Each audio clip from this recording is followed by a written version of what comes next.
নমস্কার, আমি রাখি আমার নতুন আরও একটি ব্লগে আপনাদের সবাইকে স্বাগত জানিয়ে আজকের ব্লগটি শুরু করলাম।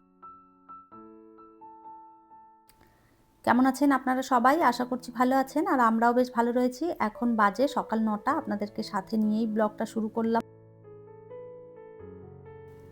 আজ একদম সকাল সকাল স্নান করে তারপরে পুজোর বাসন যত ছিল সেগুলো সমস্ত মেজে নিলাম। এরপরে যাব হচ্ছে আমি পুজো করতে। কয়েকদিন বেশ পুজো করা হয়নি, যার কারণে ঠাকুরঘরটা অনেকটা নোংরা হয়ে গেছে। তো ভাবলাম ঠাকুরঘরটা ভালো করে আজকে পরিষ্কার করে তারপরেই আর কি পুজো করব। ঠাকুর ঘর পরিষ্কার করে পুজো করতে গেলে না অনেকটা সময় লেগে যায়। সেই জন্যে সকাল সকাল স্নান করে তারপরে ভাবলাম পুজোটাই আগে করে নিই, তারপরে সংসারের যা কাজকর্ম আছে সেগুলো তো করব। আর আজকে যেহেতু রবিবার, বিবেকের বাবাও রয়েছে বাড়িতে, সকালের খাবার দাবার কিছু এখনও বানানো হয়নি। কাজের দিদি এসে শুধু কাজকর্ম করে দিয়ে চলে গেছে। আমার যা টুকটাক ঝাড়া পোছার কাজ ছিল সেইগুলো সমস্ত গুছিয়ে নিয়েছি। আর এই যে ঠাকুর ঘর পরিষ্কার করে রাধা মাধবের ড্রেস চেঞ্জ করে সুন্দরভাবে পুজোটা দিয়ে দিলাম।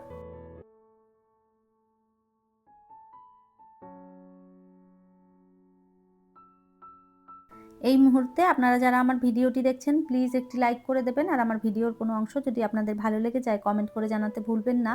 এই ধরনের ভিডিও যদি আপনারা আরও দেখতে চান চাইলে কিন্তু আমার চ্যানেলটিকে সাবস্ক্রাইব করেও রাখতে পারেন। কাজটি যারা অলরেডি করে রেখেছেন তাদের অসংখ্য ধন্যবাদ। আজ না বানাচ্ছি হচ্ছে ওই বেসন দিয়ে, ওটস দিয়ে, নানা রকম সবজি দিয়ে একটু চিলা বানাচ্ছি আর কি। তো আমাদের বাড়িতে এই চিলাটা খেতে সবাই বেশ পছন্দ করে, আর যেহেতু একটা হেলদি খাবার সেই জন্য বেশিরভাগ দিন এই চিলা এই ধরনের খাবারগুলোই বানানো হয়। সাথে এই যে একটুখানি গ্রিন চাটনি করেছি, আর ওইদিকে ডিম সিদ্ধ, তারপরে এই যে ক্যারটের জুস, আর এইদিকে একটা করে কলা আর দুটো করে খেজুর। আজকের একদম হেলদি ব্রেকফাস্ট করেছি সকালবেলাতে। যাই হোক, খাওয়া দাওয়া কমপ্লিট হয়ে গেছে। এরপরে টেবিলটা একটু ভালো করে পরিষ্কার করে নেব, আর তারপরে যে কটা বাসন বেরিয়েছে সেগুলোও ধুয়ে নেব, কেননা আবারও দুপুরে রান্না আছে। আর আপনারা জানেন যে বাসন কোসন জমা হয়ে থাকলে আর বেসিনে কাজ করতে ভীষণ অসুবিধে হয়। তো যাই হোক, এইদিকে সমস্তটা পরিষ্কার করে নিচ্ছি। আর আমি পুজো করতে বসে আমার গায়ে পড়ে গেছিলো সর্ষের তেল, তো ড্রেসটা নষ্ট হয়ে যাওয়াতে ড্রেসটা আর কি চেঞ্জ করে দিয়েছি।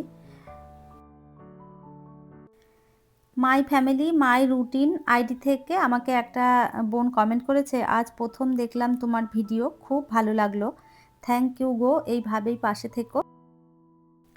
সুমিতা দে দিদিভাই আমাকে কমেন্ট করেছে, সুন্দর পরিপাটি ঘর দেখতে খুব ভালোবাসি, তাই তোমার ব্লগ দেখি খুব মন দিয়ে। খুব ভালো থেকো Assam. Thank you so much এত সুন্দর একটা কমেন্ট করার জন্য। এইভাবেই পাশে থাকবেন। চিন্ময় দে আইডি থেকে একটা বোন আমাকে কমেন্ট করেছে, দিদিভাই আমি তোমার ভিডিও রোজ দেখি, খুব ভালো লাগে, কিন্তু কখনো কমেন্ট করা হয় না। খুব ভালো লাগলো তোমার গোটা দিনের জার্নিটা, তুমি খুব ভালো। আমার নাম মধুমিতা দাস, আমি পাঁশকুড়া থেকে তোমার ভিডিও দেখি। এগিয়ে যাও দিদিভাই, ভগবান তোমার মঙ্গল করুক।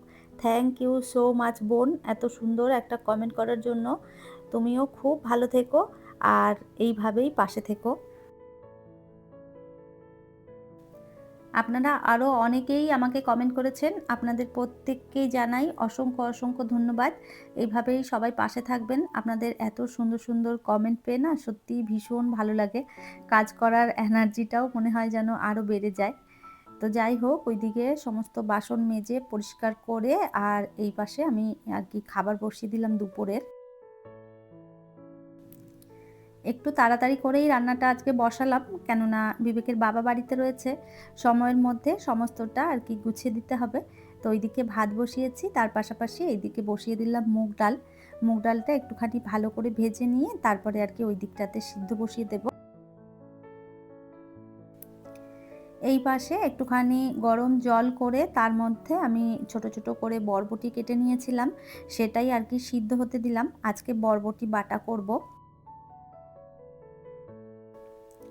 বরবটি বাটার এই রেসিপিটা আমি আমার মায়ের কাছ থেকে শিখেছি, আর এইভাবে আপনারা একবার করে দেখবেন, ভীষণ ভালো হয় খেতে। তো বরবটিটা আগে একটুখানি জলে ভালো করে সিদ্ধ করে নিলাম। তো ভালো করে একটুখানি সিদ্ধ হয়ে যাওয়ার পর তারপরে আর কি এটা বেটে নিতে হবে। আর এটা এখন বাটবো না, পরে একদম শেষের দিকে বাটবো। তার আগে চলুন রান্না যেইগুলো বাকি রয়েছে সেগুলো করে নিই। ওইদিকে ডালটা আমার সিদ্ধ হয়ে গেছিল, আর আজকে ঝিঙে দিয়ে তারপরে করব হচ্ছে মুগ ডাল। একটুখানি জিরে ফোড়ন দিয়েছি, সাথে দুটো শুকনো লঙ্কা, আর এরপরে তেলের মধ্যে ঝিঙেগুলো ভালো করে একটু ভেজে নিয়ে এর মধ্যে একটুখানি আদা গ্রেট করে দিয়ে দিলাম। আদাটাও একটুখানি ভালো করে নেড়ে চেড়ে ওর মধ্যে একটু জিরের গুঁড়ো, নুন আর হলুদ দিয়েছিলাম, আর একটু সামান্য মিষ্টি দিয়েছিলাম আর কি, চিনি। তারপরে ডালটা এই যে ঢেলে দিলাম। আর এইভাবে একবার ঝিঙে দিয়ে মুগ ডাল করবেন, ভীষণ ভালো হয় খেতে। ডালটা ওইদিকে নামিয়ে রেখেছি, আর এইদিকে আমি আর কি মাছ ভাজাটা বসিয়ে দিচ্ছি। তো মাছটা আগেই ভালো করে ধুয়ে কেটে পরিষ্কার করে নুন হলুদ মাখিয়ে রেখেছিলাম। আর এখন এই যে চলুন ভাজা করে নিই। তবে আজকে অনেক মাছ নিয়ে এসছে, এতগুলো করব না, কিছুটা করব আর কিছুটা আর কি রেখে দেব। তো ওই যে 4 পিস মতন মাছ করছি, কেননা বেশি রান্না করলে তখন দেখা যায় যে নষ্ট হয়। তো সেই জন্যে 4 পিস মাছ করেছি, 3 জনের 3 পিস, আর একটা এক্সট্রা করলাম। এই বেলার তরকারি আবার ওই বেলাতে বেঁচে গেলে তখন সেটা কেউ আর খেতে চায় না। তো ওই জন্যে এই বেলার তরকারিটা চেষ্টা করি যে ওই বেলা পর্যন্ত যেন আর না থাকে। তো যাই হোক, এই যে মাছগুলো ভালো করে ভেজে নিলাম। তবে বেশিরভাগ দিন কি করি, যেই দিন বিবেকের বাবা বাড়িতে থাকে না সেই দিনগুলো আমি দুপুরবেলায় রান্না করলে রাতের বেলায় সেটা খেয়ে নেয়। আসলে দুপুরে তো খায় না, সেই জন্য বুঝতেও পারে না। আবার খাওয়ার টাইমে আমি গরম করে দিই, সেই জন্য অসুবিধে খুব একটা হয় না। তো যাই হোক, আজকে এই যে মাছটা একটুখানি পেঁয়াজ দিয়ে আর আদা রসুন বাটা দিয়ে মাখা মাখা করে করব। পেঁয়াজটা ভালো করে ভেজে নিয়ে ওর মধ্যে একটু আদা রসুন বাটা দিয়ে দিয়েছিলাম, আর এদিকে দিয়ে দিলাম টমেটো, আর তার মধ্যে দিয়েছিলাম ধনে গুঁড়ো, অল্প একটুখানি জিরের গুঁড়ো, নুন হলুদ সমস্তটা দিয়ে ভালো করে একদম কষিয়ে নিয়ে তারপরে আর কি মাছ জল দিয়ে মাছটা দিয়ে দেবো।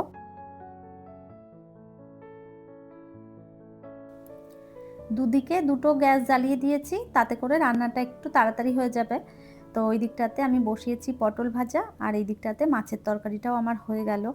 তো আগে না ধনেপাতাটা দেওয়ার জন্যে আর কি মনে ছিল না, তো নামিয়ে তারপরে আর কি ওপর থেকে ধনেপাতাটা দিয়ে দিলাম। তো যাই হোক, এই যে মাছের ঝোল হয়ে গেছে রেডি।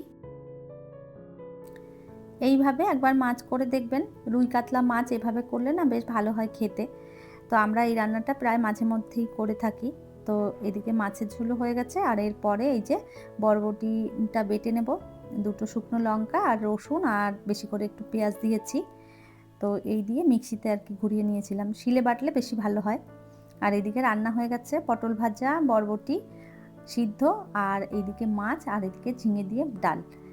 তো রান্নাবান্না সমস্ত কমপ্লিট করে রান্নাঘরটাও ভালো করে গুছিয়ে নিয়েছি, আর বাসন যেগুলো রয়েছে সেগুলো দিদি এসে বিকেলবেলায় মেজে দিয়ে যাবে। আর এই যে লিও আর লুসিকেও দিয়ে দিলাম খেতে।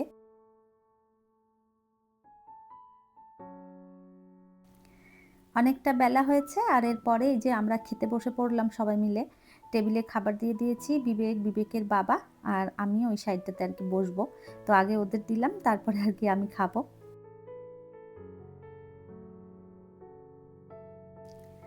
এখন বাজে বিকেল 5:30 মতন। খাওয়া দাওয়া করে তারপরে একটু রেস্ট নিয়েছিলাম, আর এখন উঠে গাছ দুটোতে একটুখানি জল দিয়ে দিলাম। এরপর একটুখানি নিচে নেমেছি, তো বিবেক ওরা সবাই খেলা করছে, আর আমি একটুখানি নেমেছিলাম আর কি ফ্ল্যাটের নিচে। তো ওইখানে দাঁড়িয়েই একটুখানি আর কি ভিডিও করলাম। তো আমাদের এই দিকটাতে কয়েকদিন ধরেই ভীষণ বৃষ্টি হচ্ছে, তো বৃষ্টিতে ওই যে চারদিক ভেজা। আজ বানাবো হচ্ছে পনির টিক্কা। তো আজকে মাইক্রো ওভেনে পনির টিক্কাটা প্রথমবার বানাবো।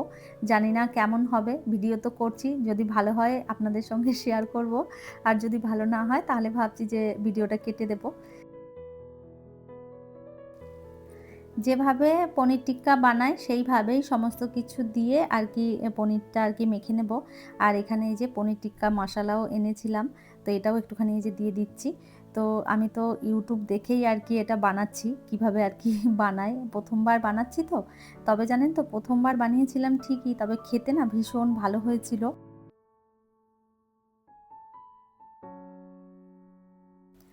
আর এই তো ভালো করে ম্যারিনেটটা করে একটুখানি সময় আর কি ঢাকা চাপা দিয়ে রেখে দেবো, তারপরে বানাবো। আজকে কিন্তু রাতের বেলায় ডিনারে আর কিছু করব না, এটাই হচ্ছে আজকে আমাদের রাতের ডিনার বলতে পারেন। কেননা ওই এত হেভি খাবার যদি সন্ধ্যেবেলায় খাওয়া হয় তারপরে রাতে আর কিছু খেতে ইচ্ছে হয় না। তো এখানে এই যে ঢাকা চাপা দিয়ে বেশ কিছুক্ষণ রেখে দিয়েছিলাম। আর এই যে এখন সমস্তটা শিকের মধ্যে ঢুকিয়ে তারপরে এই যে মাইক্রো ওভেনে দিয়ে দিয়েছি।